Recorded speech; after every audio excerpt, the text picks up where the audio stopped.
Great.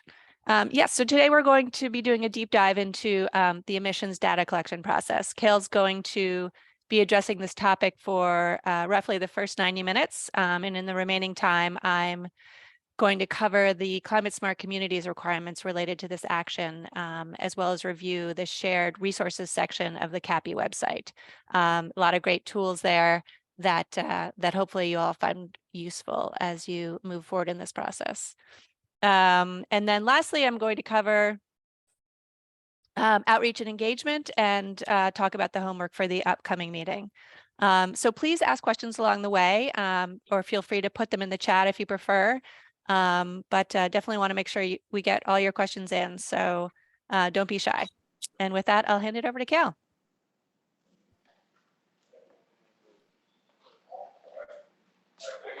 Thank you, Mary. Good to be here with everyone. Let me get my slides up. I think I saw where the Zoom was not allowing me to share a screen just yet, so I might have to be a co-host. All right, you should be good now. Thanks, Kale. Great. Okay. So welcome to session 2. We're really diving headfirst here today into the greenhouse gas inventory process. That's something that we had previewed together when we were in person. And we learned that there's a lot that goes into the front end of a greenhouse gas inventory, particularly around the data collection. So we'll walk through sector by sector what data collection will entail with each of you. My understanding is that quite a few communities have already begun their data collection journey. Mary's been great about issuing some bulk data requests, recognizing that we're all in the same region here, so we share some utilities. We can talk a little bit more about where those kind of bulk request opportunities are, and then really position this work in the emissions inventory and our broader vision for creating a resilient, climate smart region and community where you're at too. So here's where what we'll go over today. Some of the key concepts. These are a little bit wonky in terms of terms. They won't all be so unfamiliar, but you may or may not be so tuned into these words here, like global warming potentials, emissions factors. We'll go a bit more into the scopes framework that we discussed the first time we were together, and then spend the most of our time on the data sources and the process. So I think many of you on the line will be the data leads for your greenhouse gas inventory, probably comfortable crunching some numbers, using our online tool that's going to do the heavy lifting of quantifying emissions associated with energy use and transportation, that sort of thing. But to not be left out, there is a strong communications component to even this stage, this really what can feel data focused emissions inventory is what I like to think of as the first chapter in your community's climate story. It's kind of like the background to what the plot is going to be about. And I always go back to this phrase here, start with people, stay with people. It was a former mayor of Charlotte that said this to me one time, and she was like, her name's Jennifer Roberts. So Mayor Roberts was like, if you ever talk about climate, Ickley, stop being so focused on sectors and scopes and the numbers behind methane emissions and that type of thing. You're going to lose a lot of people. You need to understand that this climate work is about people's everyday lives and how they experience the places that we live and work, and what climate change means to impact them. I know that this is something that you all think about, but when we get into this greenhouse gas inventory work, it's easy to let it slip to not be at the forefront of your mind. That even the inventory is, starting with people, staying with people, every sector, what's the story of what it means for the people that live in your community? So in the end, climate, anything we do with climate is about storytelling. And when I say that word storytelling, I mean it in a very literal sense. So my partner is a high school English teacher in Ossining. I think I mentioned that. So this is right out of English class, going back in your memories to whenever you were learning around what made a good story. It has these certain elements, right? You have characters. You've got this kind of mountain that may be familiar, where you've got rising action. There's some sort of turning point at the top, or the climax of the story where things change for the characters. And then there's falling action, or the denouement. And I get to be clued into those kinds of words like denouement, living at home with the teacher.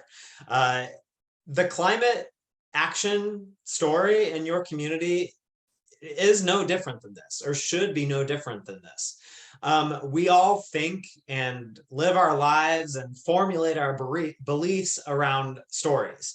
So to make climate change understandable and actionable, especially for everyone in your community, you need to make, paint a clear picture, right? Create that story. Who are the actors? Who are the characters?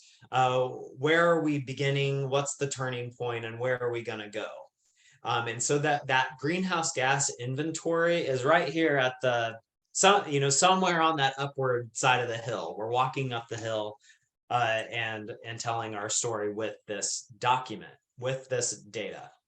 We'll do a whole session on storytelling and communications, but I'll just kind of have previewed it there for now, so that you can keep that in your mind, even if you're the data people, as you go along with this inventory work.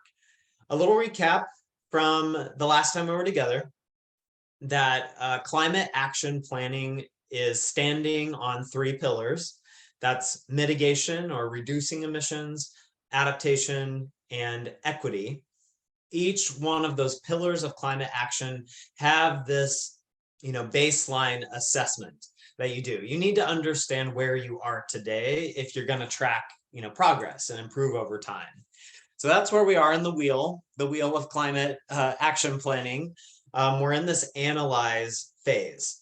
And so you're doing your research, you're collecting the data, you're understanding the beginning of a communications plan can be part of this, and altogether assessing a baseline.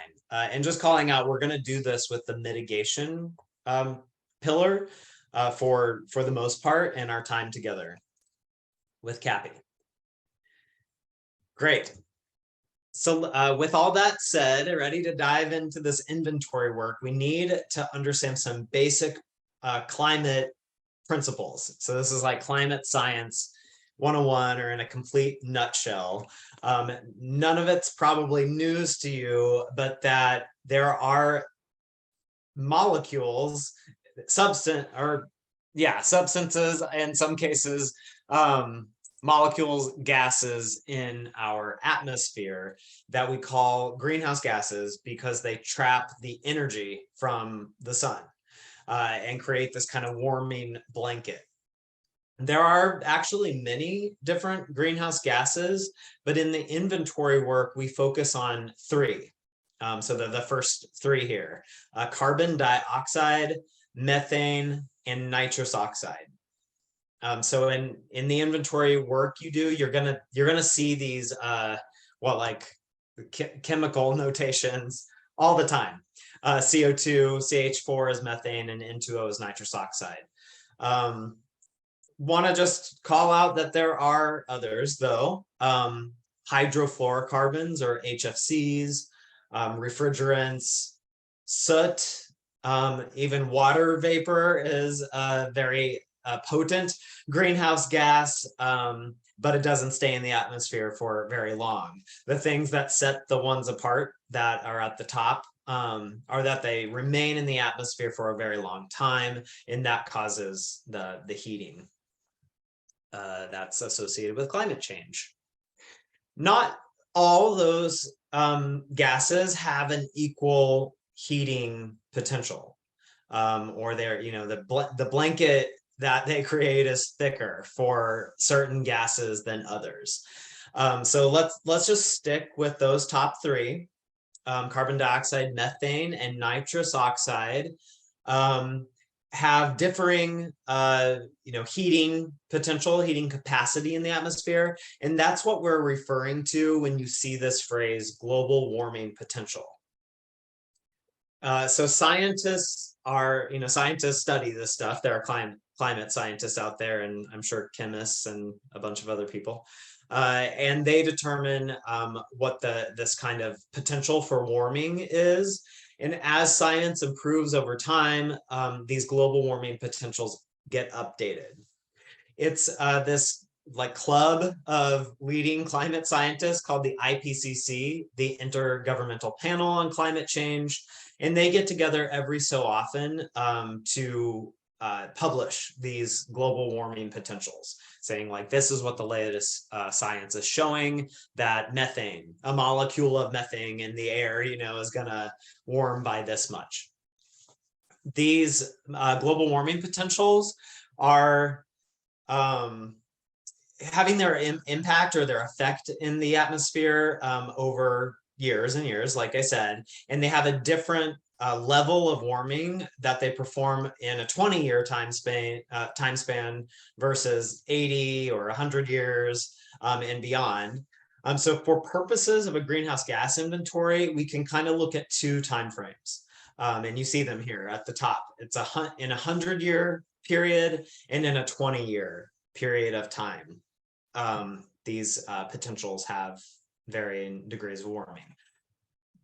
Before you get too worried about what you have to do on this, it's nothing besides know that this is the background for what goes into the calculations for a greenhouse gas inventory.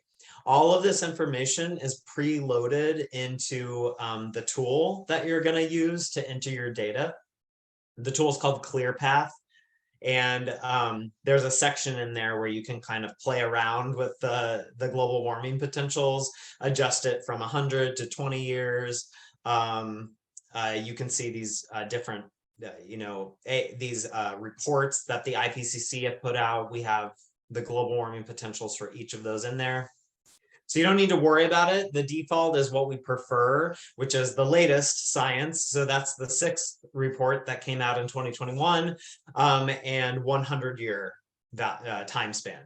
That's kind of like standard, the way that people will set their potentials. But you won't be thrown off guard when you see GWP in the tool. So how are these the emissions, the greenhouse gas emissions in total for your community, how are they calculated? There's a few inputs for how you get your final number. That global warming potential was one. The other major one that you are most heavily involved in is the activity data. So you can see, cars and trucks are on the screen here, a building, a city hall is here. All the sources of greenhouse gas emissions are the activity data. And we think of them in sectors. So transportation as a whole is a sector. Buildings is a sector. Solid waste, water, water and wastewater.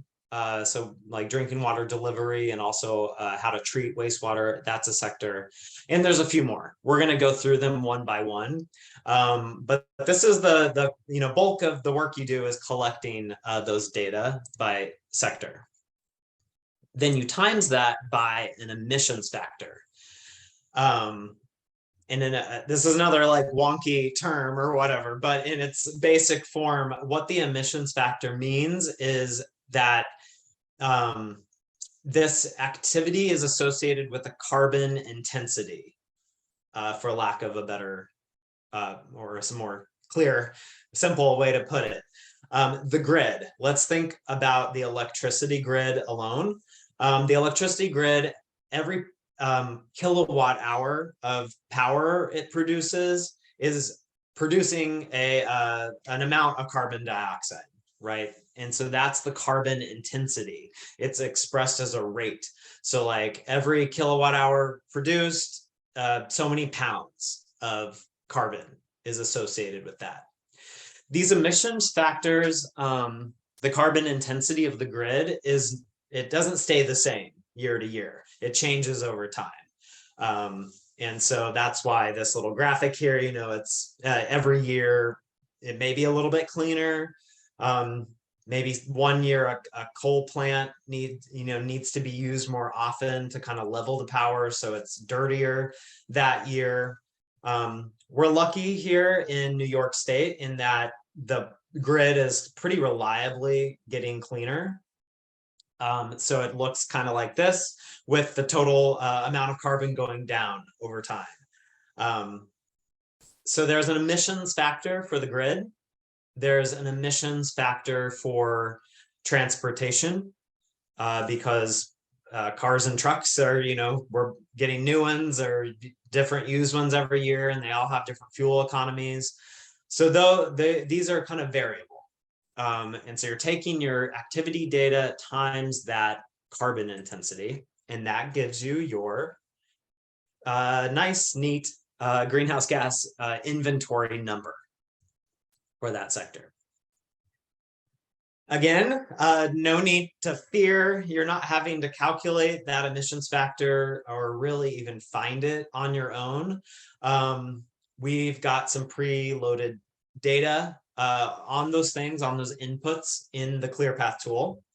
And it's coming primarily from the Environmental Protection Agency. So the EPA divides the United States into regions, into grid regions. So again, just let's focus on electricity only right now. Here they are, and they call them the E-grid. And this E-grid is updated every year because the emissions factor changes every year.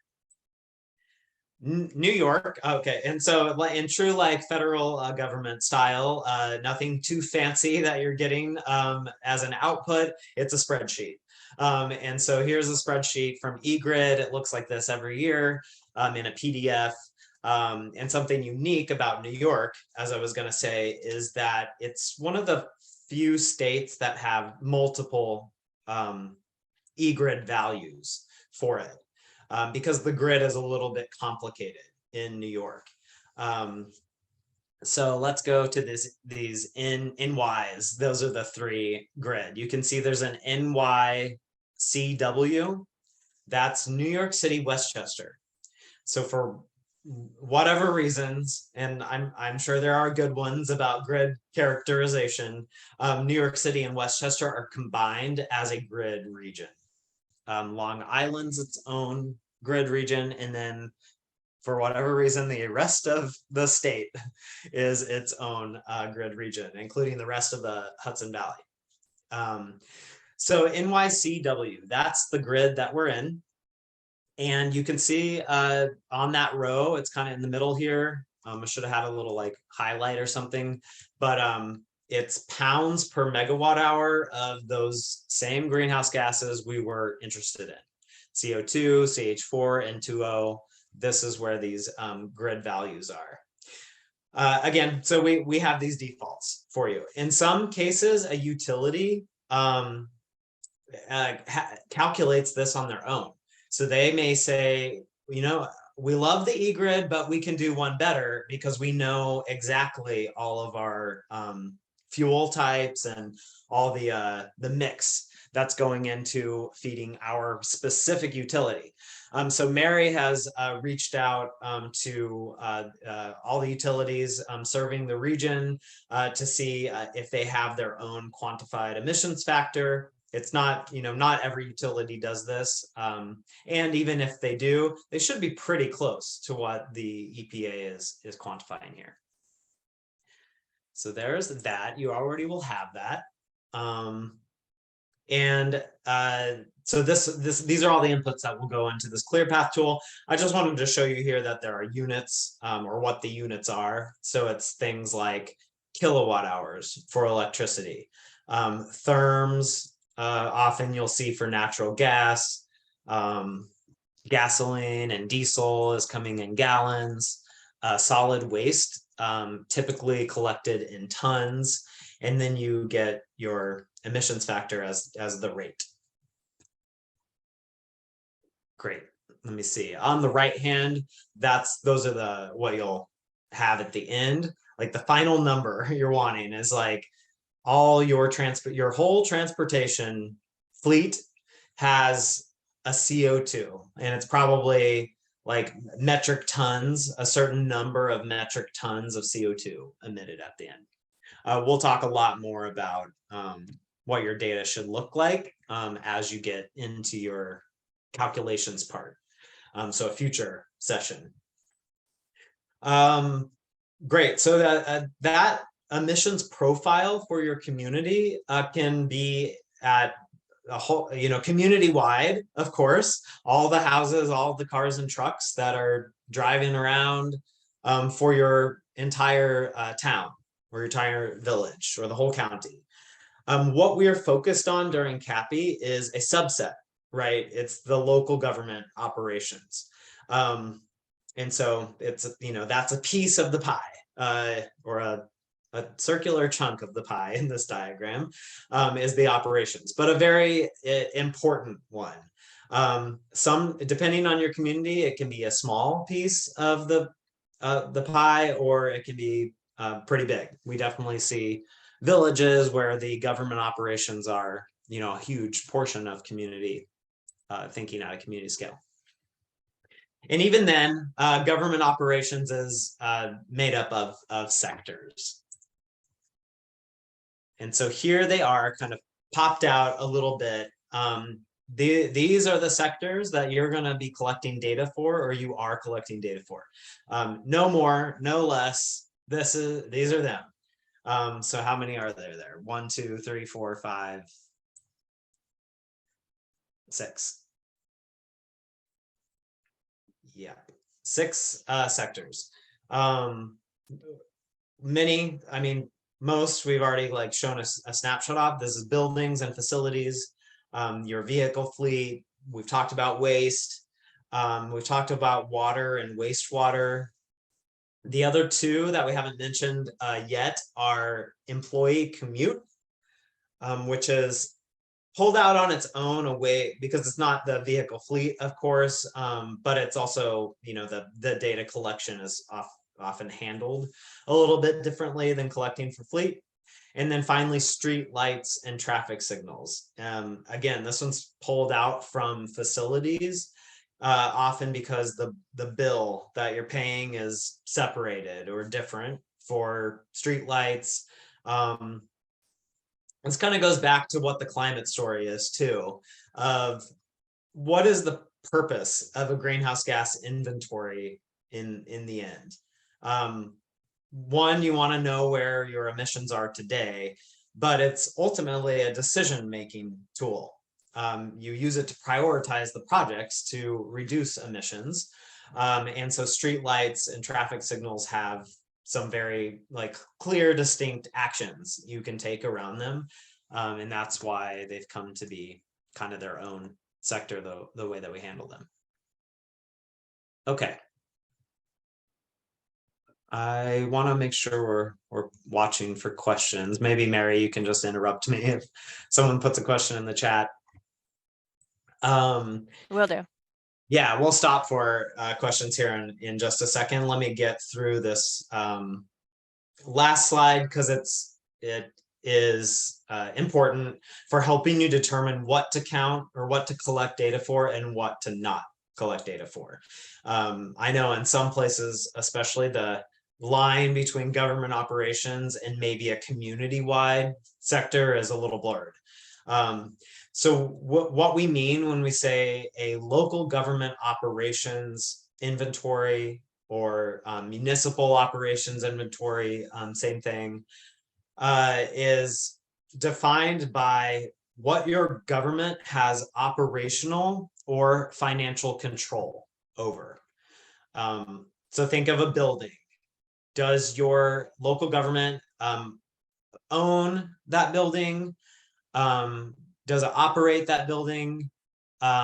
Maybe you don't own it, but you have financial control through a lease, and you get to, even under that lease, your government is adjusting the thermostat. So even some leases, it's like on the tenant to replace boilers and that kind of stuff. So that's the kind of like filter that you can put through if you're in question, is like, does your government operate and have some authority to make a change? Again, it's like, this is meant to define or to help you prioritize your climate actions. So if you can do that in the building or the facility or the vehicle or whatever, that will need to be included in your inventory. Let's see. Let's before we play our game, let's pause for some questions, if anyone has any.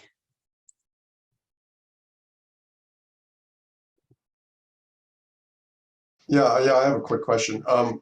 In wastewater treatment facilities, are we counting only what our community has within it, or our contribution to a central wastewater treatment facility like Yonkers? That's a great question. And this is one of those, it's a special sector, wastewater treatment specifically, because it's the government that hosts the wastewater treatment plant that is calculating all the emissions. So it's in Westchester, the county is the one that operates the wastewater treatment facility. Is that right? Yes. So, Yes. Okay. And so because we're all working as a team here in a county program, the county can be the point person, the point entity to quantify all the emissions for the wastewater treatment facility. And everyone else feels good. And it's like, that will stick with the county's inventory. And then everyone else is off the hook for having to like figure out your individual like contribution to that facility. This is Millie McGraw. I think that there are some wastewater treatment plants within the county that are privately run, like a condominium place in Somers. I think that they have their own wastewater treatment plant, and there are others as well. So I guess if one of the communities has a question about that, you can contact me and I can let you know. Yeah, thanks, Millie. And because we're doing government operations inventories, those privately owned plants do not need to be part of your inventory. You can skip over them. Yep. In an ideal world, if you were doing a community-wide inventory, you would want to get, they're part of the community, like the boundary physically of the community. So you would want to include them there. But that's probably for a future endeavor. So yeah, don't worry this round about those. Cal? Yes. Yeah. So thank you. I actually was going to raise that question about those kinds of facilities that are handling, wastewater treatment facilities, the one in Yonkers, and also the solid waste facilities like the Wheeler Breeder in northern Westchester and Peekskill. Though again, that kind of, does that fall into that same category? To my understanding, that's hosted by the county, so then it's part of the county inventory and not part of the inventory, let's say, for the city of Peekskill. It sounds like it follows the same line of reasoning, that any facility that has some sort of footprint, that would be, whether it falls into that subset of the municipality or the county, that depending on who Yeah. Falls into that owning, financial, hosting, that kind of thing. That Yeah. helps to clarify. Thank you. Yeah, so you're calling out the other special circumstance, special sector, let's say, or they're the most, those two, wastewater and solid waste are the most complex because of all this like shared contribution into the system. So yeah, you're right, it is similar. There's a key difference in that each local government, each village and town ideally can know the total tons of trash they're sending to the landfill. So if it's the county that operates the landfill or owns the landfill, the bulk of the like data analysis will be for the county. I mean, we'll talk about what goes into that. But then each individual town should say, well, we know our total tons that government operations alone, so not community-wide, total tons of trash that your government's sending to that landfill. Yeah. Okay, so that's really then both. So then you're saying that that's an important data point that municipalities can be responsible for in terms of the municipality's operations and the tonnage of their discard stream. And then at the same time, whatever the facility is, in this case, the facility is, well, wastewater is something else, but similarly that the trash incinerator is hosted by the county. So then that footprint then still falls within the county, not within Peekskill, is what I'm trying to understand. Right. Yes, that is correct, because it is the county that is owning, operating the landfill. Is that right? It's not a landfill, it's an incinerator. Incinerator. Okay. Okay, Yeah. the landfill is capped, at least for the moment. Okay. Then, yeah. Yes, that is true. So the county will do the calculation and kind of own the emissions associated with the facility on behalf of every community that's sending it there. And so how, there's the pros and cons, of course, to the way that this is all handled. It's not a perfect process, of course. And so what we want to do is in the final reports, be very clear in a narrative, like in a few paragraphs, describe what's happening, like why the calculation is happening this way, an understanding that although this is on the county's books, for the emissions, this is a shared, system, we're all responsible for it, etc. And so that's where the storytelling part comes in. But when you get right down to the numbers, the only thing that's going to show up on like Austening's greenhouse gas inventory is the total tons of trash the government's sending to the incinerator. Kel, what about the fuel used to truck the trash to the incinerator? Is that something that's ever covered? Yeah, that is covered, and it would be in the transportation, the fleet. So if, and only if it's a government owned like vehicle that's taking the trash to and from. What if it's privatized? What if then it's... that will not be in a government operations inventory. That would show up in a community-wide inventory, because like private entities emissions, that's still part of a community, but not in this inventory. Not to harp on that point, but what if a community did its own trucking for years and then decided one year to outsource it and hire a private company? Then all of a sudden that number goes to zero? Yeah, that year's inventory would be zero, and you'd like to be protocol compliant. You would have to be very clear in the your final report. There's a notes field in the ClearPath tool. That piece of information needs to show up in those places. It points out why it's best to have more than one inventory.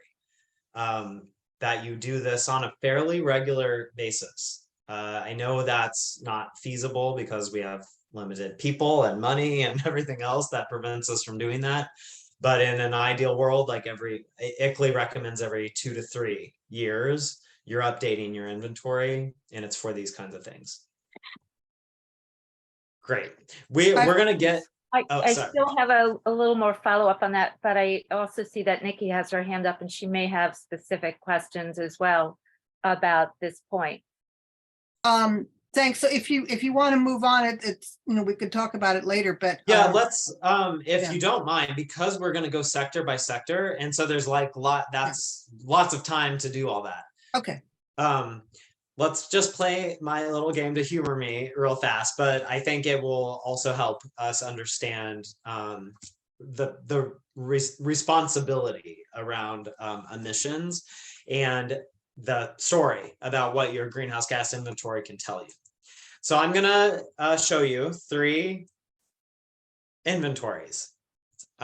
Classic way to view them in their pie chart format. And you can see they look very different. So these are all government operations inventories for New York communities. So 3 different New York communities. And here they are. And so I want to think with you all about which of these inventories goes with which of those communities and why that might be the case. So to start out, I'll pose a question and anyone can answer it. Let's take a look at the pie charts, and obviously, like in most of them, there's a dominant color. There's a dominant sector that stands out. So like, just, yeah, someone want to call out for the first pie chart, first, second, third, whatever. What's the dominant sector for that first pie chart? Water and Water wastewater. waste. Yep. And then a little, what's the dark orange is vehicle fleet. So that community has kind of this like 2/3 balance shared between those two. Middle one, what's the big one there? Solid waste. Yep. And then last one. Yep. Streetlights. Just simply looking at the pie charts, what other things jump out at you at a glance on any of them? Well, one doesn't have any commuting. Yep, the third one is missing that. Well, the third one also has a lot of buildings. Mm-hmm. Yeah, you're right. It's got the biggest by proportion of buildings of the 3. Anything else?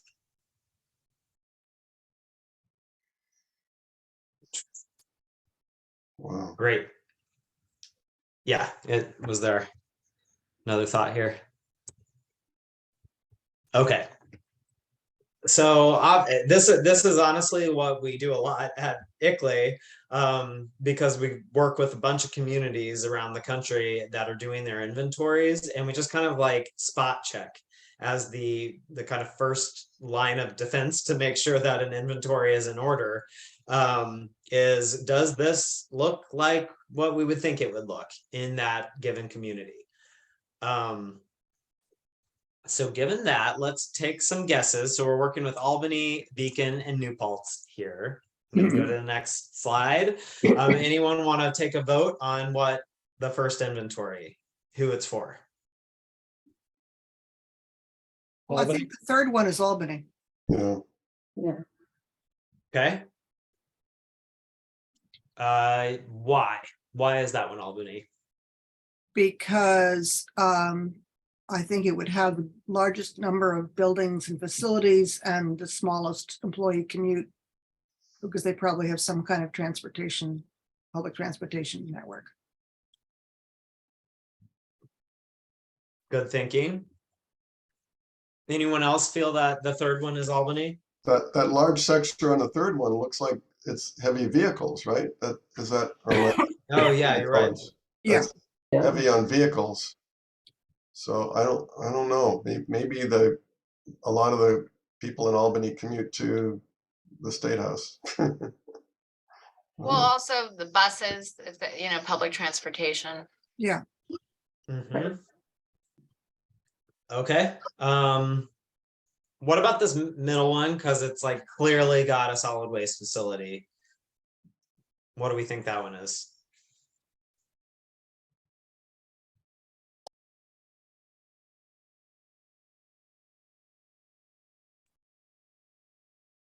And then, so it's New Paltz or Beacon. Oh, it's Beacon, I'm thinking it's Beacon, yeah. Beacon, because they do have the solid waste facility Mhm. by the river. Okay. And then I'm supposing that means New Paltz has a wastewater treatment plant to be the first one. All right, ready for the big reveal? Beacon is the first one. I think because of the wastewater, they have a wastewater treatment facility there. Albany, the second one. Some sort of solid waste facility. And New Paltz is the third one. People are commuting to New Paltz, and what I would see here is they failed to get their employee commute data into the tool, because every one of these should have at least a tiny little green sliver. Albany probably has the most facilities, I'm thinking, or the highest energy use of their facilities. But their solid waste emissions, like proportionally, are far higher, making it look like buildings is maybe a tiny sliver. So yeah, maybe some surprises in here, and this is why a greenhouse gas inventory is really important, because you don't really know until you go through this. All right. Good job. Let's talk a little bit about the process, and then we're going to get into the sectors again. So there are different, there's a handful of phases. I think we break them into 3 phases for the greenhouse gas inventory. Phase 1 here is largely complete. So you're done here with what's showing on the screen. You formed your project team. I think every community has told Mary, your data lead and your communications lead. If not, we'll want to know that soon. And then you've researched data providers. Again, Mary's been amazing at tracking down who these data providers are for you. This is the real value add of CAPI, because in a typical scenario, you're either hiring a consultant to do all that legwork, or for a lot of money, or you're having to do it yourself in-house. So just have to give a shout out to HVRC, because that's a tough and kind of complicated step. So that's largely done. And now we're moving on to phase 2 here. And this is the data collection and moving into data entry as you get the material. Each step along the way has different people and agencies involved. I forgot to update the slide because there's a HVRC is a huge one of these, so should probably have their own color. But just to say, this is a shared effort, and between ICLEI, between your community, between the council, we're tackling this as a team. After your data is in there, is in the ClearPath tool. When we talk about data entry, it's into this tool that we'll get into the next session when more folks are ready to do the entry part. After all your data is in there, ICLEI will do a quality control where we're going through and making sure everything looks like we would expect for a community of your size, for the number of operations, you know, or types of operations you have going, et cetera. So that's another real value, I think, of being part of a program like this. And then final deliverables. This is where the communications folks are really going to come in strong in the phase 3 to kind of wrap this up in a neat package, create that story for your community and your all the staff in your government to really, you know, own this. Great. I think we'll feel ready now to get into the sector by sector breakdown. Mary, what just a quick time check. Do I have, is it 10 or do we have a lot? Oh, more no, you minutes? have a lot more time. Okay, like it's a lot more 25 time. minutes or Yep, something, right? exactly. Yeah. Okay, perfect. I think that's about perfect on time. So never fear, every step of the way, there's no reason to be afraid. You have these support systems in place. So you have me and Caroline on the ICLEI team. You have Mary on the HVRC team. I think there's a mini army of interns that are helping some communities when that resource was available. And then you've got these supporting platforms and resources. So there's a protocol. I've been mentioning this protocol. It's a PDF, pretty dry, document that tells the rules around how to do this work, but it can be useful when you get into a question about if something's counted or not. It's in that document. Data request templates. We're about to get into the sector by sector data collection process. These templates are letters that tell your data providers exactly what you need. So you don't have to come up with that or guess. You might adjust this letter a little bit with our help to speak the language of your particular data provider in your situation. But we've got these form letters, and that's how you'll collect your data. A lot of your data is already in motion to be collected. After it's all in, you got that, it's all across your desk and you're ready to do data entry. Then we'll get into this ClearPath Climate Planner tool. And that's online. So it's not an Excel sheet. It's like a software that's living on the cloud. You'll have it for the rest of time. ICLEI manages that tool. We never delete anything. You're never locked out of it. So you don't need to be an ICLEI member to be able to always hop in and download your data or view it in the future. So that's all good. You don't have to worry. There's lots of communities that come to us and are like, I think we did an inventory 5 years ago when there were totally different people, and thankfully we're able to hop in that tool and download that kind of stuff. So another good value of being part of a program like CAPI, because you get to feel confident that way too. All right, let's get into the sectors. We'll probably go a little faster because we've covered a lot of ground on it. The easiest one in my mind to approach is buildings, because it feels really straightforward. Typically, you know how many buildings you own, the electricity supply to them. You may, someone's paying a bill for the energy you're using. So for each of these sectors, to collect the data, there's a what, a who, and a how. And I tried to spell it out here on the screen. This also shows up in those data request templates, but it's like what in the buildings and facilities, owned and leased spaces, fire stations, any like warehouses or garages, traffic signals. I mentioned them as their own sector earlier, but they are a facility, or they are an electricity user. So they're showing up on here. Wastewater facilities and solid waste facilities, these are, I mentioned them as their own sectors But oftentimes, if you were to request the data from a utility, they're just like, yeah, here's all your government operations electricity use for 2019 or whatever year you're doing your inventory for. And so don't be surprised if you did that data request and they give you like your wastewater treatment plant. If you're the county, let's say, they gave you that data as among your other buildings. So just want to, point that out. They are a facility, they are using electricity.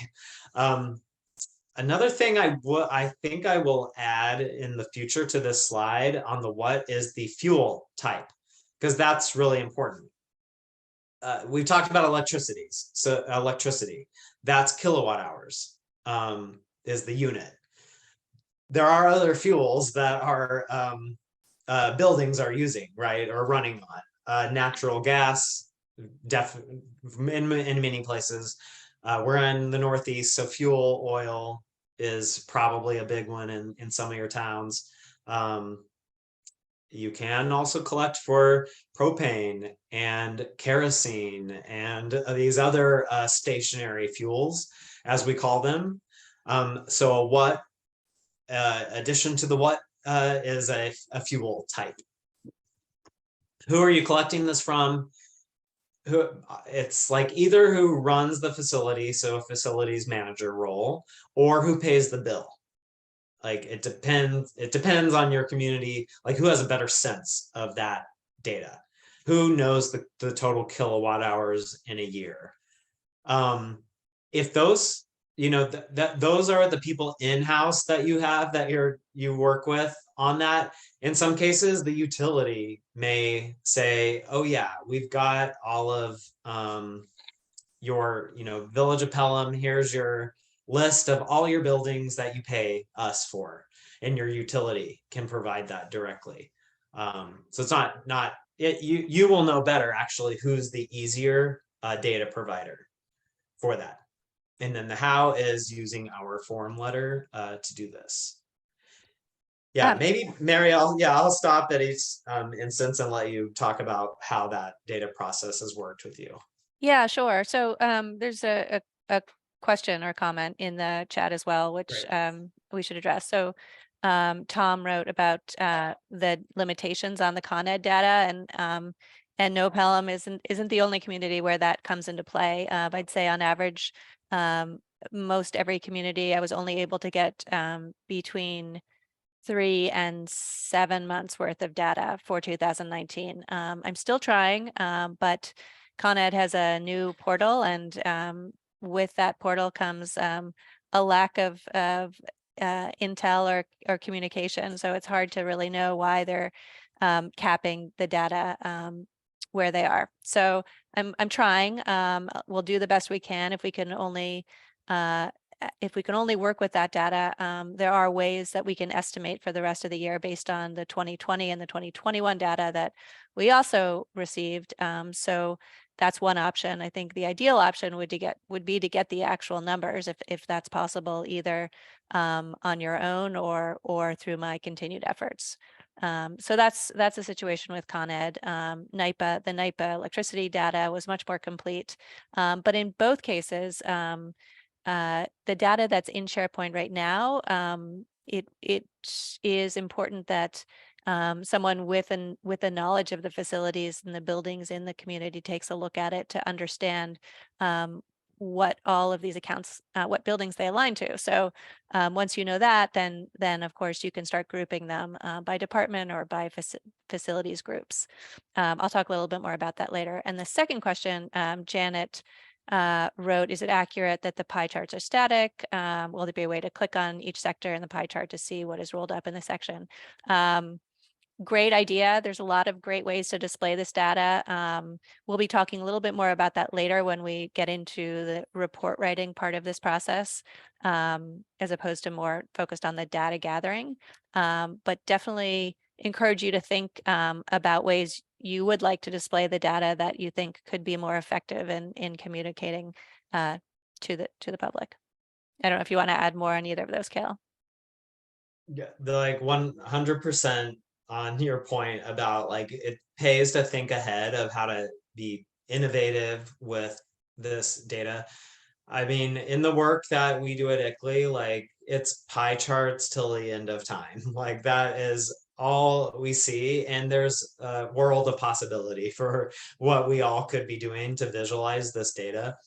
In the ClearPath tool, unfortunately, you do not click on a sliver of the pie and it kind of blows out into an individual building or something like that.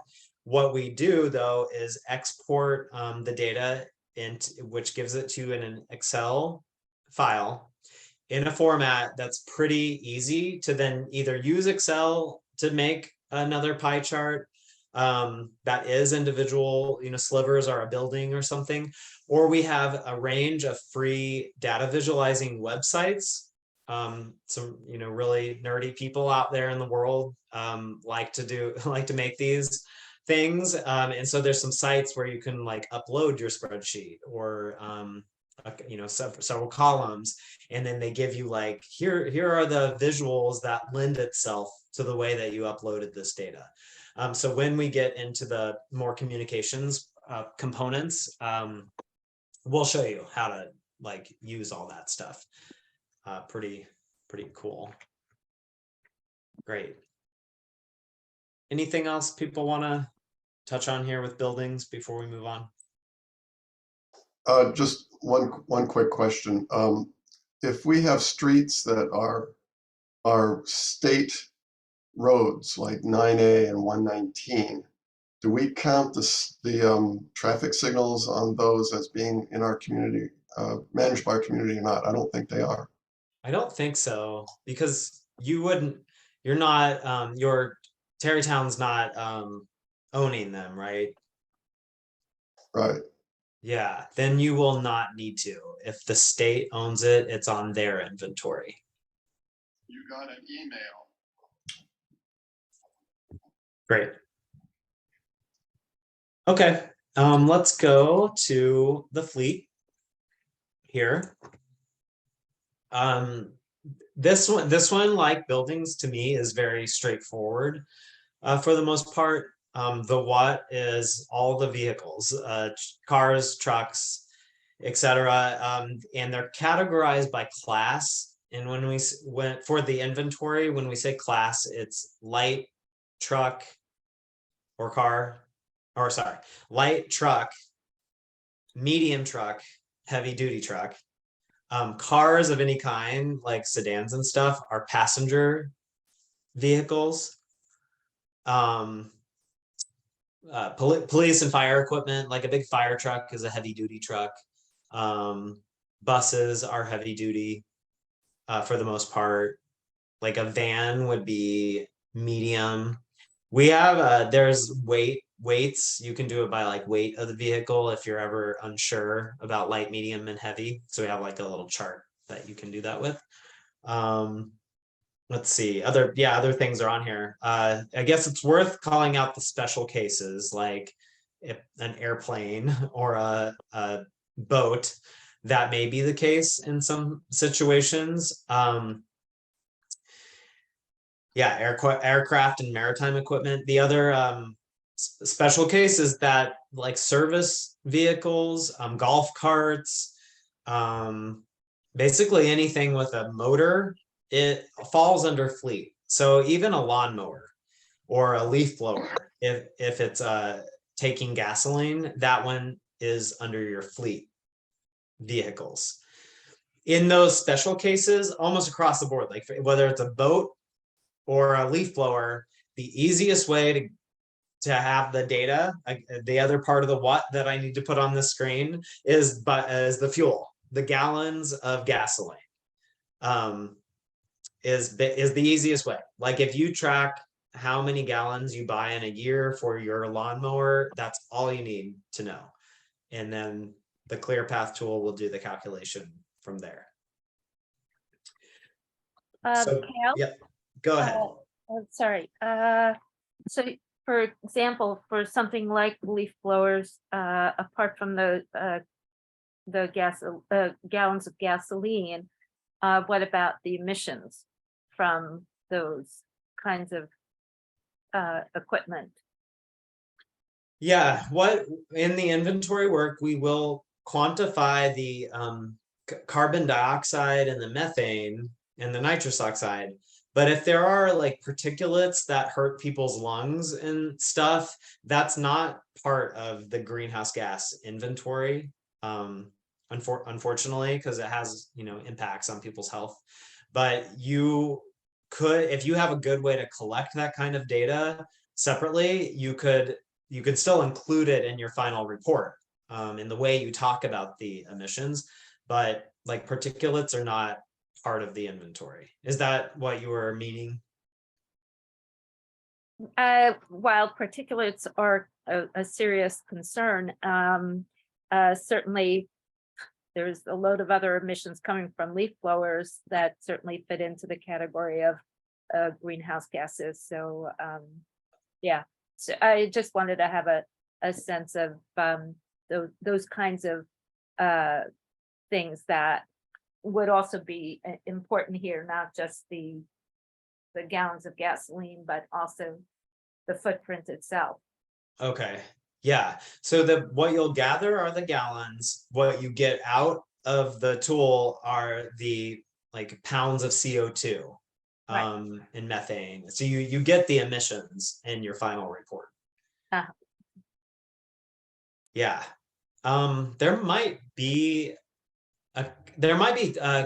studies or calculators out there that let you say my lawnmower uses in 5 gallons of gas in my lawnmower, it produces this kind of harmful particulate for your lungs or something like that.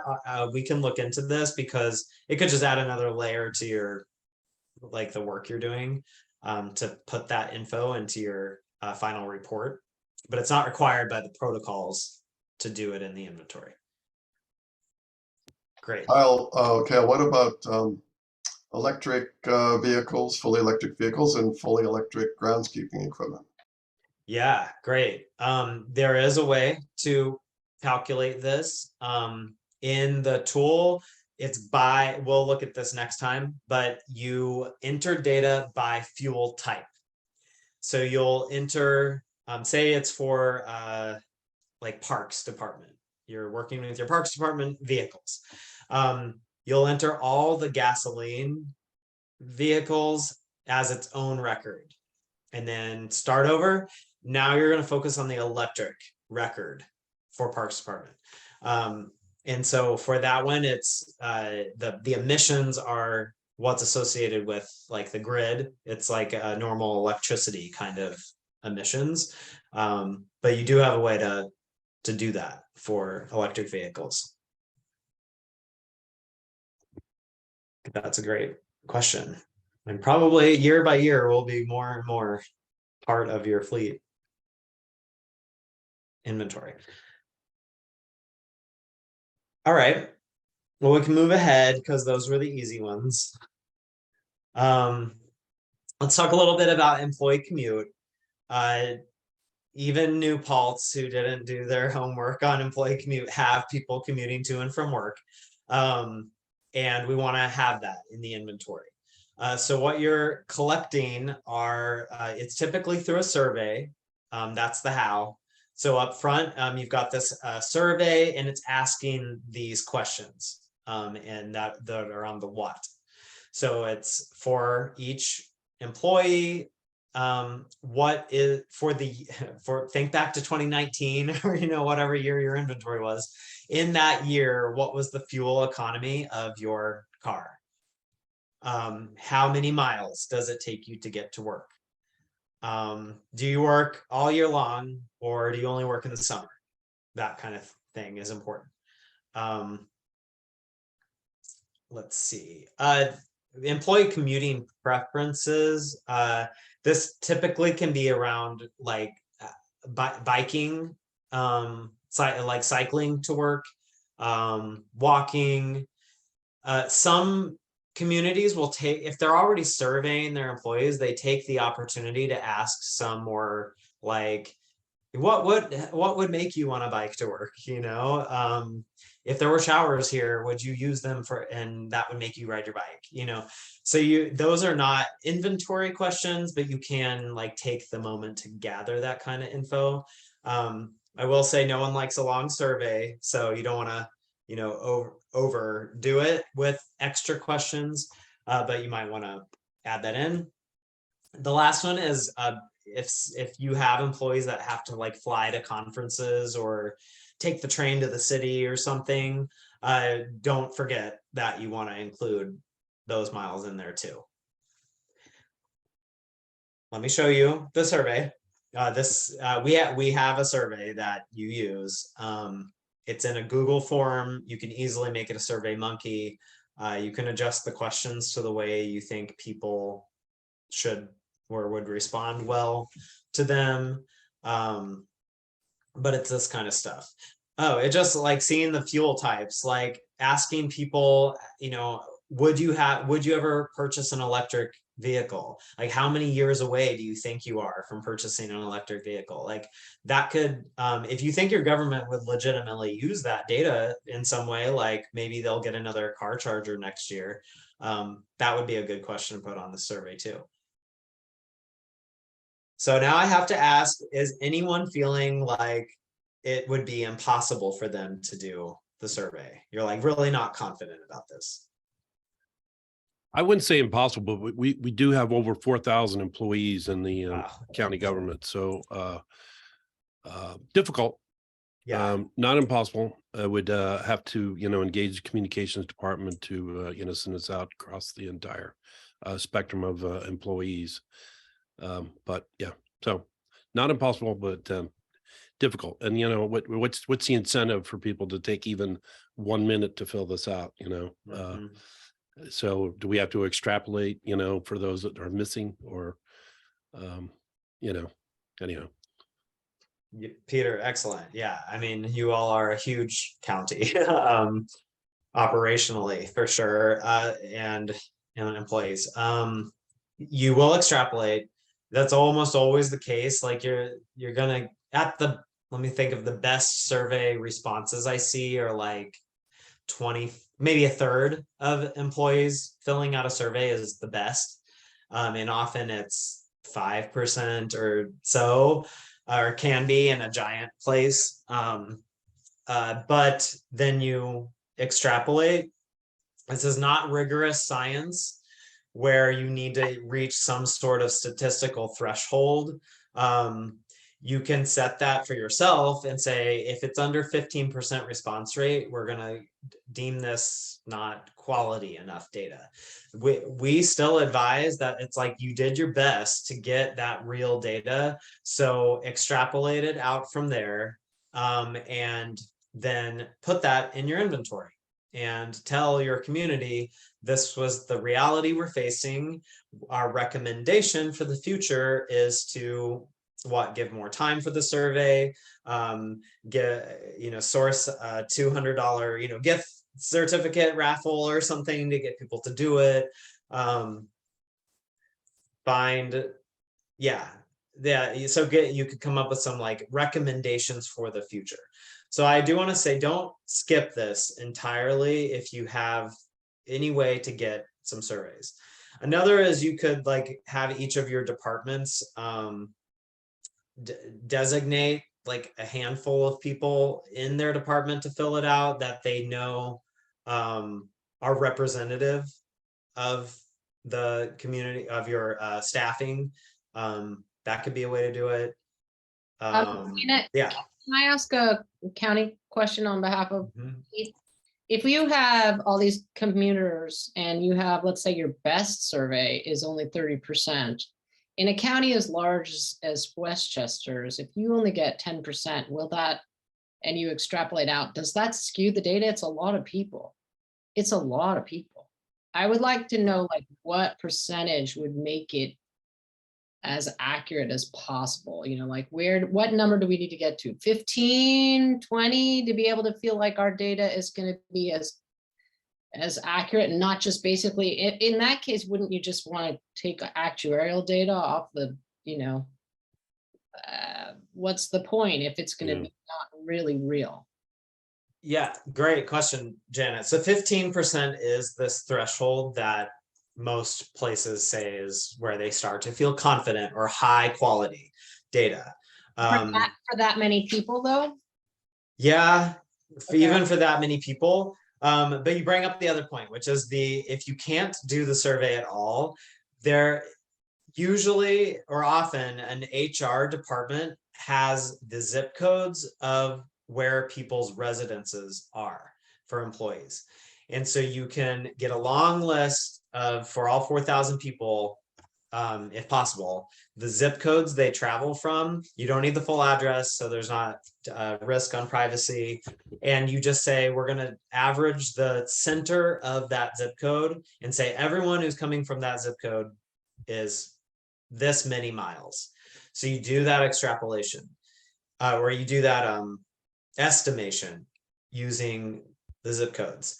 What the best case is probably you doing the survey, seeing what you get, and then using that estimation for the rest of it, or some kind of combination methodology. I'm not as familiar with like the scientific way to do that, like kind of combining the two approaches, but Eli or someone on our ICLEI team would know how to do that.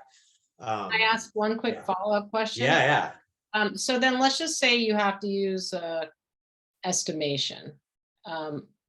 How do you show improvement if you're doing this inventory in 3 years again? Yeah, good question. Because even if, doing the zip code method, what if a bunch of people get electric vehicles? Yeah, exactly. We have to, in this Yeah. New York State, we are going to be required to only do electric at a certain point, to buy new. Yep.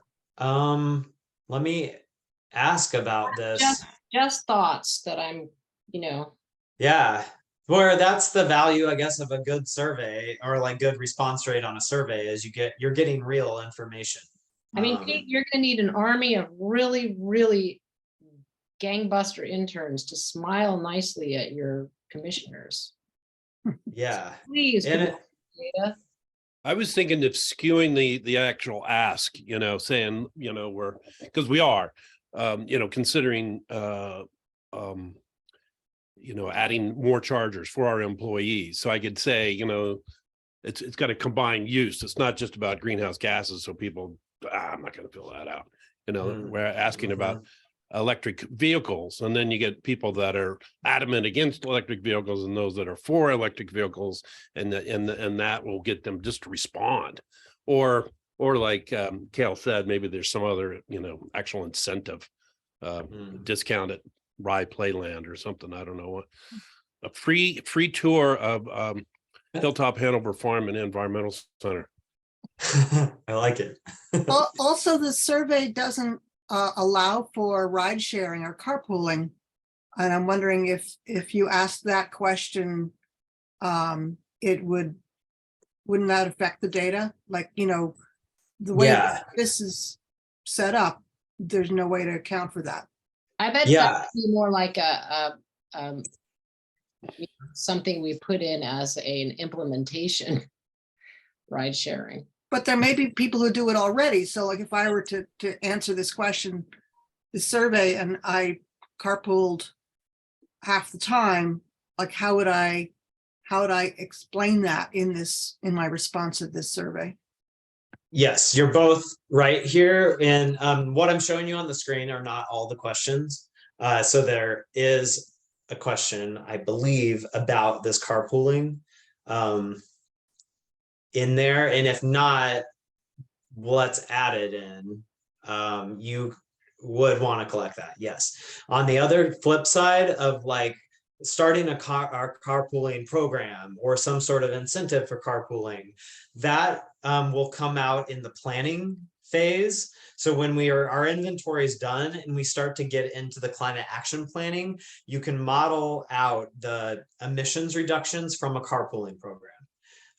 So don't lose that thought. It won't necessarily go in your inventory like a future action, but it will go in your climate action plan.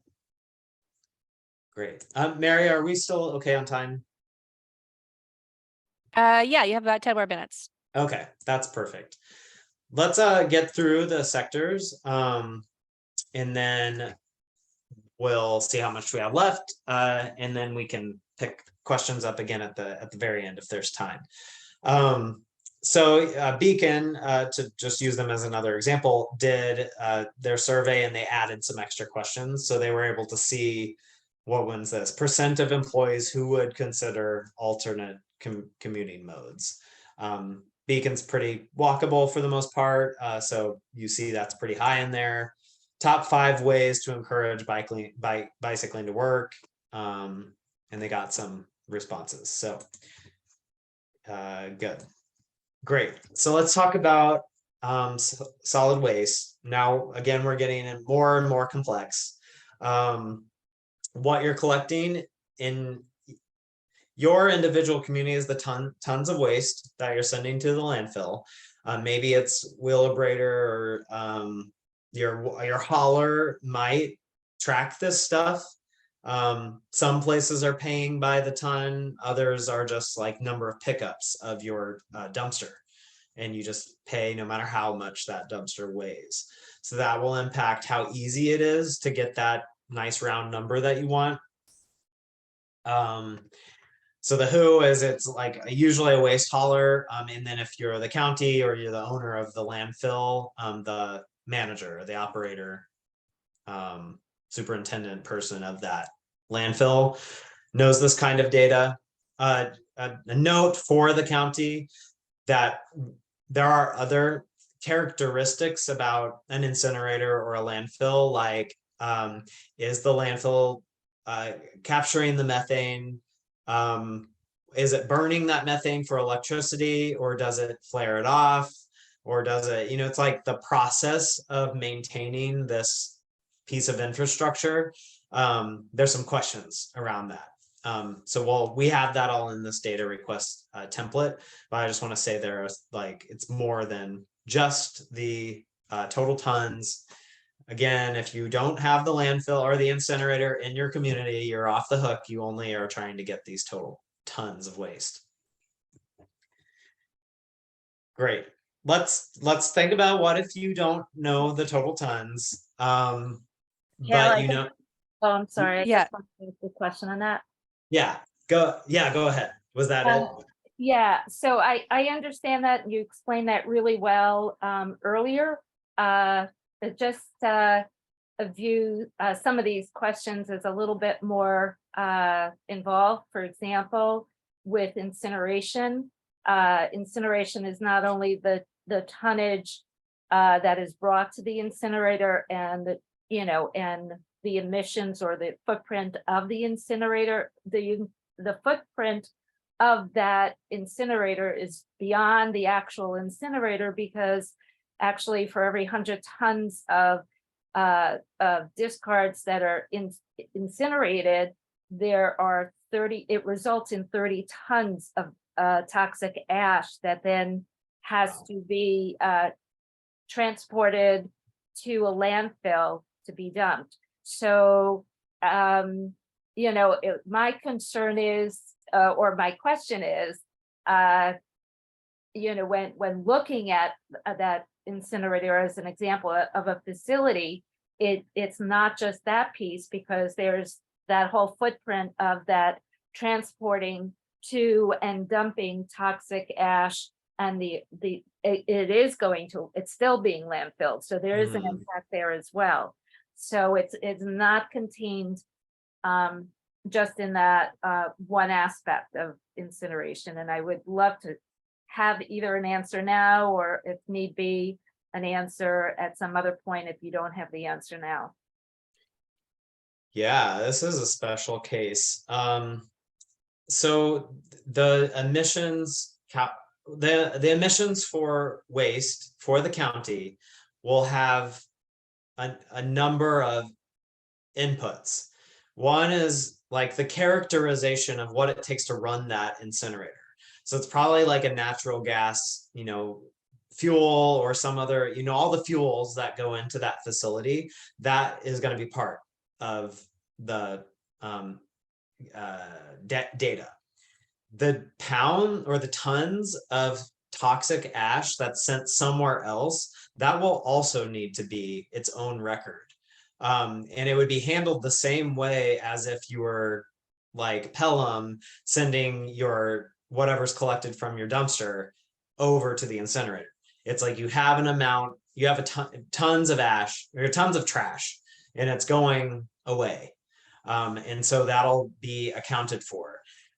The other half of it is it's going to a landfill somewhere outside of the county. So whoever operates that landfill, they have the emissions associated with the trash and running the landfill on their inventory. Also, so there's just like that, this kind of shared responsibility of the emissions. What Westchester County is responsible for will be the energy to run the incinerator and the tons of ash they're sending away. That's a short answer. Let's look at it in detail. Right, and the emissions from the actual incinerator as well, correct? Isn't that part of the calculation? Yeah, that will be part of it. Okay, Yeah. thank you. Right. Yeah. Wow. I don't know that anyone says like incinerators are more environmentally clean or something. Maybe someone has said that, but it's sounding like ICLEI says that. Oh, right. I remember we had that. Yeah, their infographic says it doesn't generate any waste. Yeah, that's needs to update that. Yeah, I had a question though. Just you said if it's not in your community, you don't need to report it. But so it is, the incinerator is in Peekskill. Peekskill reports that, or that is just the county and Peekskill just reports what we send to the incinerator? The second one. Okay. Yeah. The county will report it. I feel like we should notate somehow about the deliberator at the community-wide impact, and it wouldn't necessarily be totally perfect data, but I just don't think you can deal with that burning the facility where there's so much transportation without notating the heavy impact of the transportation to and from. You know, I just feel like we have to do, look at it wholly and report on what the county operations are, but it's not complete without. Yeah, I encourage you. I think it'd be great if you're having these kind of like side boxes in your inventory report that's like, this is not the full story, by the way, everyone. Yeah. And we know that. Yeah. I mean, yeah, I don't know. We haven't had any of these discussions, but yeah. Yeah, right. It's if all the stakeholders of Westchester County government can have, you probably should have that discussion of like, what do we want to put in this for the public to know that we know. Also how to say like the way that inventories are done is not perfect. So this is why we're doing it this way. Like that will be a discussion as you get into making your final report. Okay, I don't want to infringe on Mary's time. I'm sorry. Go ahead. Could you go back one slide? Because this is the question I had earlier that I put off. So in our village, we do not have any of our own, any landfill or anything. But you're saying that we need to report what we send to the Wheelabrator. Yes? Yes. And how do you since it's not a community-wide greenhouse gas inventory, how do you separate out what the government operations disposes of versus what the community is disposing of? Because, it all goes in the same trucks to the same place. Yeah, it's easiest if whoever you're contracting to take the waste is charging you by the ton. If that, because they can tell you then, your town used X number of tons last year. If that's not the case, you will have to just think about how many dumpsters are picked up. That's the typical way. If you say have 8 dumpsters, they're picked up every 2 weeks, and you're just going to have to think about how many pounds or tons are in each pickup. Like your dumpster's not always full, or that one is always full, but this one's not. So it's not a perfect estimation. You're like doing your best. And So you're you're thinking estimating like, some fraction of the total waste as being coming from government facilities and offices? yeah, you only want government facilities for this Okay, I inventory. don't see how you do that, but, Well, and then, if I could pipe in on that one, Nicola, HVRC just completed an organics diversion study for the city of Kingston, and I realized that all of the communities are different in size, but we went through the process of conducting waste sorts for municipal facilities, buildings and recreation centers and, pavilions and all that. So I can put in the chat the percentage that we arrived at, what that represents of municipal waste, and that at least can be of municipal solid waste, and that at least can be a starting point for maybe getting at an estimate for your municipal waste production in terms of percentages. I'm looking for the chart and then I'll put that in the chat. okay, great. And the green waste, that's easier because we do handle a green waste separately, I think, in the transfer station. All right, thank you. Great. Thanks, Carla. And yeah, I mean, but great question. Because a lot of places on the line may have to do that estimation. Okay, I think Courtney had a question. You answered. Oh, Okay. yeah, you answered it when I asked about Okay. whether it was Peekskill or the county. Thank you. All right, good. And Ellen, I see you had a question there, so we'll just want to make sure we don't miss it. I'm only gonna Thank you. You answered it. I'm sorry. I pulled my. No, totally Thank you. fine. Thank you. I'll just wrap up here. It should be easier to wrap up because the only entity on the line who needs to do the wastewater calculation is the county, because it's the entity that owns and operates the wastewater facility. All I want to say, just for us to have the knowledge of what's happening here, is that wastewater treatment facilities are complex, and they are intaking water. It goes through chemical processes. There's sludge produced. There's this thing called a nitrification, denitrification step in the process. And then typically there's an effluent, or the water goes out of the system into a waterway. Ideally very clean at that point, but it does have, even oxygen and trace nitrogen and that kind of stuff in it. A facility or a wastewater treatment facility manager is required by law to track these kinds of processes. So they do have this data, and it's a matter of just asking them about it. So let's have a one-on-one with the entity that owns this facility. But I wanted to put on here just so you know, we're all contributing to this system, even if we're not counting it in our inventory. Great. Kayla, I think Dean has his hand up. Yeah, go ahead. Yeah, just well, our community, Terrytown, has a pumping plant for sanitary sewer wastewater. I presume that the electric use by that is not covered by the county, so that would be on our village, right? Absolutely, you got it. And let me see if I have that one back here. Energy, oh yes, energy associated with running any sort of pumps. If your town or village owns the pumps, that energy is on your inventory. It'll often show up as under buildings and facilities. So your facility manager will give that to you. But you can consider it in the water sector. Yeah, thanks for remembering that piece. Great. Let me finish here. We'll save the communications for next time. And I'll turn it over to you, Mary, and then we can pick up questions again at the end if there's any time left over. But I really appreciate everyone being so engaged in that kind of discussion. Thank you. Thanks, Gail. So I'm going to quickly just run through some of the nuts and bolts of next steps and review a bit of what Kale went over as well, just so you can maybe hear it from a different perspective and in a different voice, because I know it's a lot of information.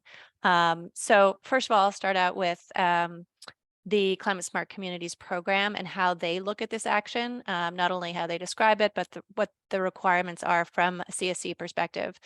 I'll go over the shared resources that we have on the CAPI website, talk a little bit about outreach and engagement, and cover homework for the next time. But first, I want to just thank the key data resources. I think that I have this all right. If I don't, please reach out. But all these people listed here are the ones who are really going to be doing the heavy lifting in the next few months. So want to just thank them and make sure that they're recognized for doing this superhero work. So on to the Climate Smart Communities program. I'm sure you're all familiar with this program, and you're all going to be submitting to the portal for this action. So just want to make sure that you're aware of how the CSC both describes and what they require on this action. So specifically, these are some of the terms they use, and I'm pulling them out or highlighting them here because I think they're helpful, and they might be helpful for you in promoting or publicizing this program as you move forward.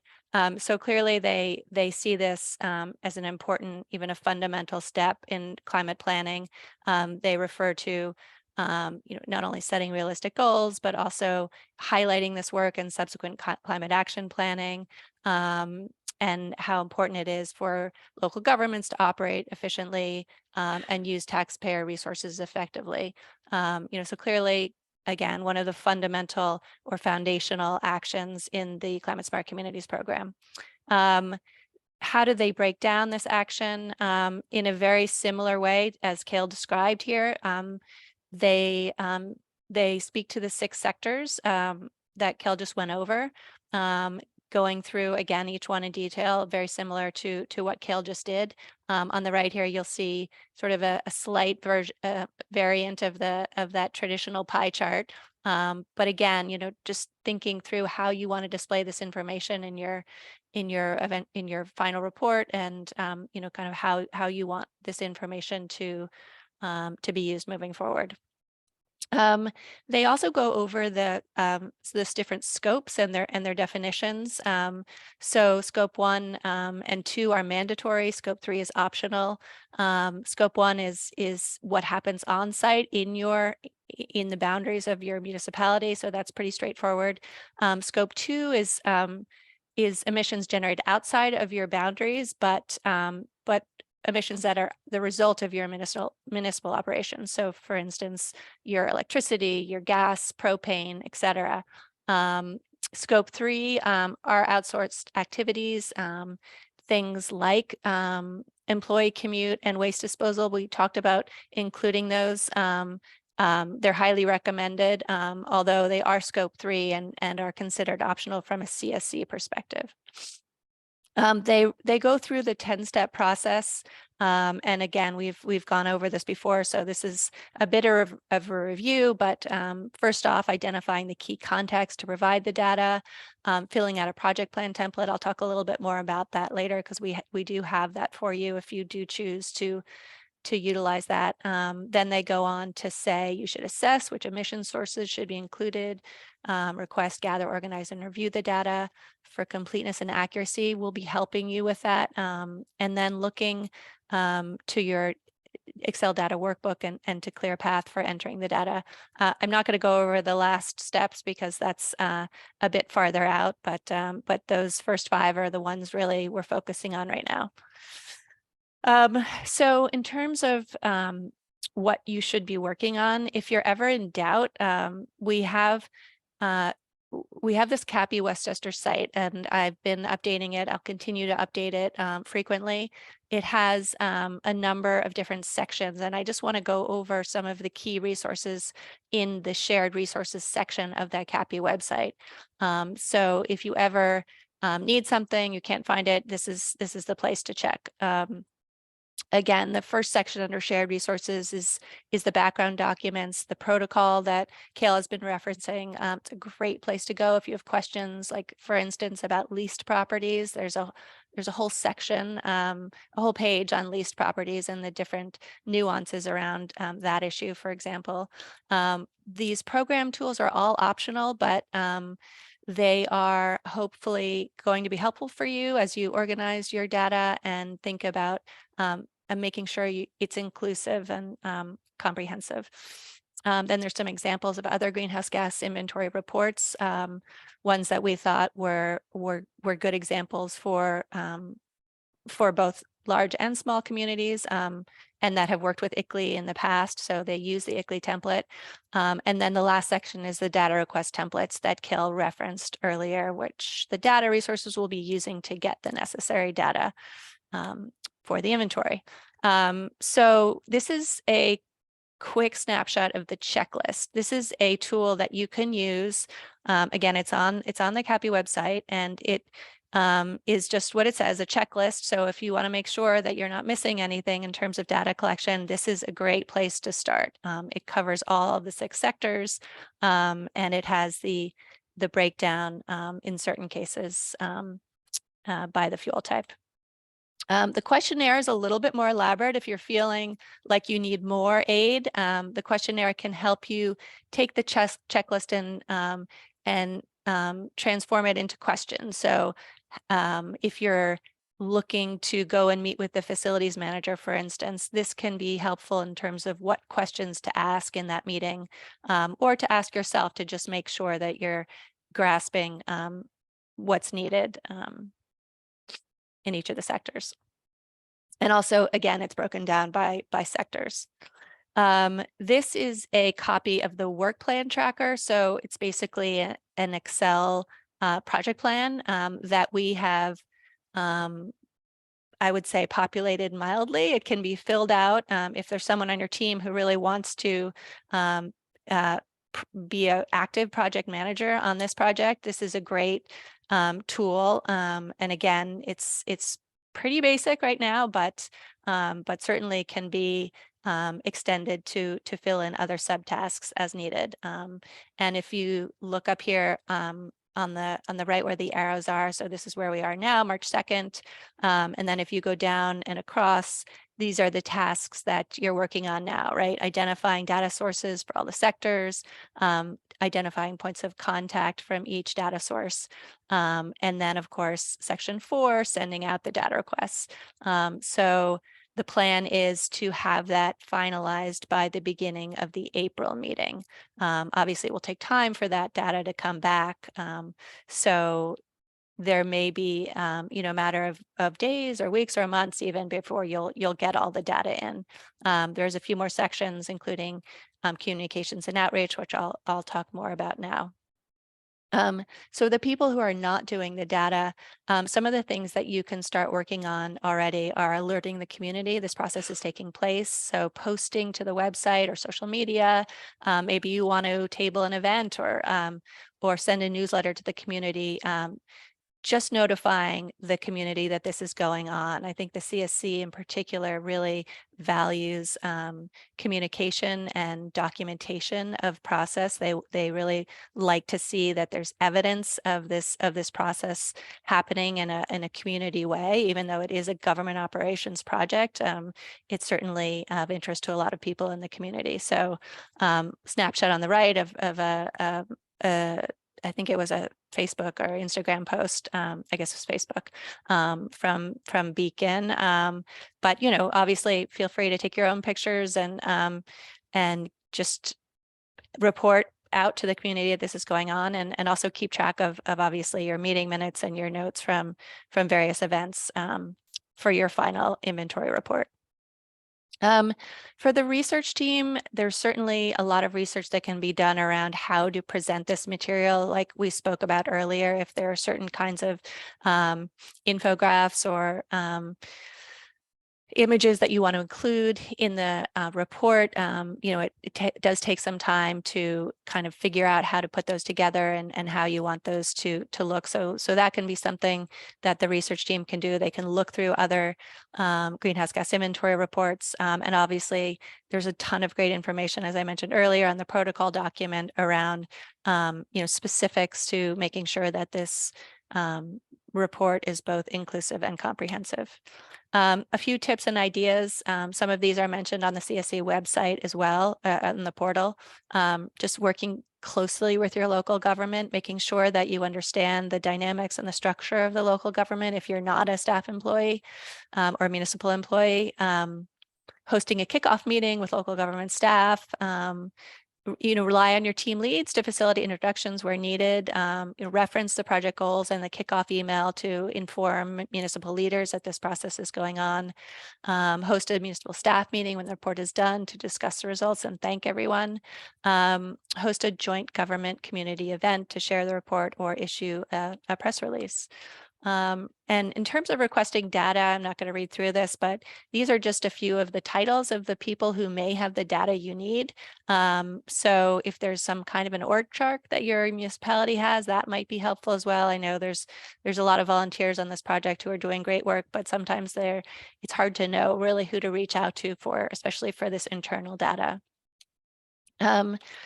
So resources, encourage you all to come to office hours Tuesdays from 10 to 11. You don't have to have questions. You can just come and listen if you want. Kayla and I are also going to be setting up meetings with the key data resources over the next number of weeks to make sure we check in with everyone. So please, you know, don't be shy. We really want to help you. We really want to see where you are and make sure that, you know, there are not any issues that are popping up that are becoming, you know, blockers in any way. The SharePoint folders, I think you guys are all aware of those, but I have uploaded to everyone's SharePoint folder a copy of the Excel master workbook. So you can each have, you can start inputting data into that folder in your SharePoint folder. The time tracker also lives there, the CAPI website, as I discussed about, and obviously when we get to inputting the data into ClearPath and the ClearPath tool. Just a reminder, this is where you'll find the time tracking tool. Please don't forget to put in your time for all the great work you're doing on this project. And homework. So moving forward for the data resources, just make sure that all the accounts are included in the NIPA data that I've uploaded. Again, the natural gas data is not complete for most of you at this point. I'm doing my best to try and get more data, but if there are ways that you think you might have 2019 data from Con Ed, either through your own access to their portal or paper records, that's obviously the best option to have the actual data. Otherwise, we'll estimate based on the data we were able to get. The data request templates we've gone over, but the data lead should be customizing and sending out all the remaining data request templates, for instance, for propane, gas and diesel, wastewater, etc. So familiarizing yourself with the Excel data workbook, like I said, it's in your SharePoint folder, so you can take a look at it there. It's also on the CAPI website if you want to, if you need it for some reason there, you can always download it from that site as well. And then as your data comes in, if you could input it into that workbook, that would be ideal, just so it doesn't pack up and you just input it as it comes in. Great. Okay. So in terms of the rest of the team, the data resource is going to need help. There's certainly a lot of work to be done there. So to the extent that you can help facilitate introductions to people in the municipal arena, or any of the contractors or you know, third parties that are going to help you with your data needs, that obviously would be helpful. Also reviewing the shared resources on the CAPI website, including the template, the report template. This is what you're going to be filling out eventually. I would also say reviewing other reports is important to see how others have done it, their reports. I think the ones on the website were ones we found particularly well done, but there are tons of others out there that obviously you should take a look at it if you want. I spoke about documenting the process and publicizing it. So that's kind of an ongoing project, and of course tracking your time, and don't forget you can track your time retroactively back to March 15th, 2021. And that is it. The next monthly cohort meeting will be on Thursday, April 6th from 1 to 3. It will be virtual. We also will move the July 6th meeting, I think it is going to be moved to the following week, just because that's a holiday week. So just wanted to give you a heads up on that as well. I also wanted to say that if someone on your team isn't able to make these meetings, another option is to attend the Duchess meetings that are the third Wednesday of every month. I'm also recording these meetings, so you can always watch the recordings and view the presentations as well, but just wanted to put that out there as another option. And I just wanted to say thank you all. It struck me when Kale was talking about the importance of the communications and putting people first. And I know you guys are all climate leaders in your community, and it's really inspiring. And thanks again for all the great work you're doing. I guess we have a few minutes for questions if anyone has any lingering questions for myself or Kale.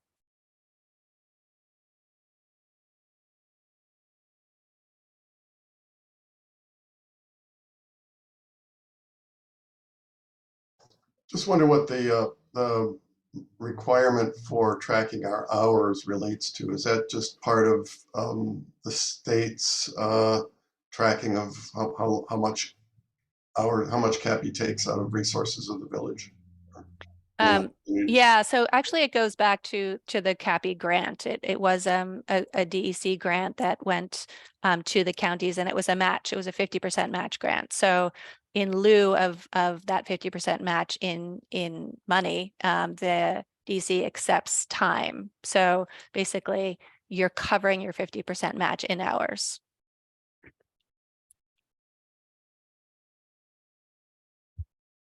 And when it comes to your employees, it's based on their, their salary to some degree or another. I can't remember the exact calculation, but if you have engineers working on it, the rate may go up. So Maddie asked about a schedule for all upcoming meetings. I have not put that yet on the website, but I will. So that is a great reminder. Thank you. But in general, it's the first Thursday of every month. So yeah. Let's see. There was a question about the county and transit, subsidized transit cards. Does the county have data on subsidized transit cards? That might be a question to you, Pete. I don't have an answer. No. Okay. That's just another thing to look up. Yeah.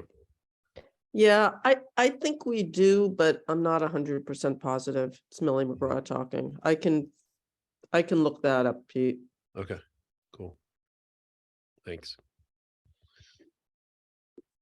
All right. Well, I guess we can end it a little bit early unless there's anyone else.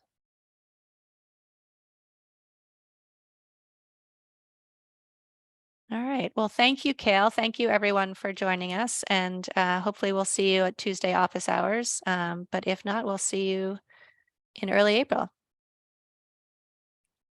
All right. Take care. Thank you all. Thank you. Thanks, everyone. Thanks. Thank you, Kale, Mary.